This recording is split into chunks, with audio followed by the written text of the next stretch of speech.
Okay, part two of the notes today, thinking about the distributive property and multiplication strategies. So now we're going to take a look at how to use multiplication for an area model. So I'm going to continue on with my notes here. Okay, so area model.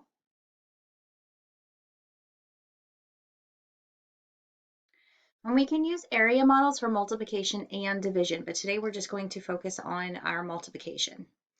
Okay, so an area model helps us see how we are multiplying. Okay, so it's kind of a way to show our math. So what I'm going to do is I'm going to continue with this problem that we had just a moment ago, this 3 times 14. I'm going to use that same exact problem. 3 times 14. Okay. Now when we think about an area model, think about area. So we know that with area, we've been learning about rectangles. So that's exactly what I'm going to draw. I'm going to draw a rectangle.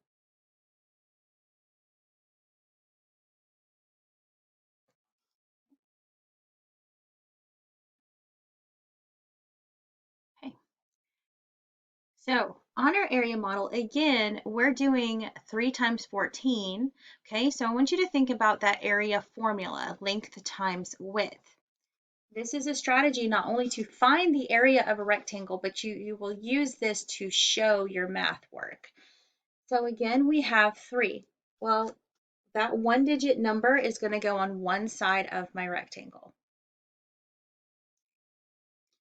14. This is a 2-digit number. So just like we did up here, I'm going to take that number 14 and stretch it out to show that it's a group of 10 and 4 ones. But on my model, this is how I'm going to show it. A group of 10, 4 ones. I'm going to get a little closer to my math.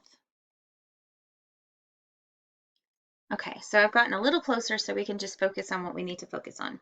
So again, I drew my area model, my rectangle, labeled it with its width and the length. But instead of just writing 14 up top, because I know 10 and 4 is 14, I used it in expanded form. So on my rectangles, since I have 2 places, the ones place and the tens place, I'm going to split my rectangle in half. I'll use a different color for that. Okay, so I'm sectioning off my rectangle to do the calculations in the tens place and the calculations in the ones place separately. Okay. Now I can, just like we did before, I can start with my 1-digit number of 3 and first multiply it by my group of 10. Okay. Sometimes it's helpful to draw a little multiplication sign in the symbol up in the corner here, because then I can say, well, 3 times 10. Well, 3 times 10 is 30. So our answer goes here in the box. Because so far, this part of my rectangle shows 30 units squared. Okay. So I'll write up in the little top here. You don't have to do this, but if it helps you remember to show what we multiplied. Okay. Now I'm going to move over to this next section of my rectangle. Again, 3 times 4. So 3 times 4 is 12. So I'll put that product on this side of the box. Okay.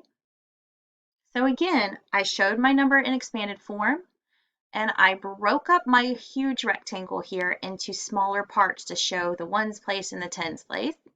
And then I did the math in each of those parts separately. Okay. Now my last thing to do is take the 30 and the 12 and put them back together. So remember, our last step was to add. Okay, so it's kind of like we stretch out, we multiply, then we add. Okay, so I'm going to say, well, 30 and 12, we've already solved for that, so we know that 30 and 12 is 42. So this is a different way to show using an area model, how we arrived to the product of 3 times 14. 3 times 14. Okay, so there's a couple of steps just to kind of think about, and I'll write those over here in the bottom corner. So kind of what we're doing is we're expanding. So expand, multiply,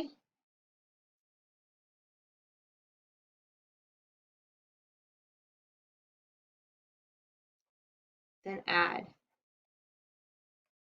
Okay, so that's what we're doing. First, we're taking any digit that's 2 or more. We're expanding those out to show their expanded form of the number. Sorry about that.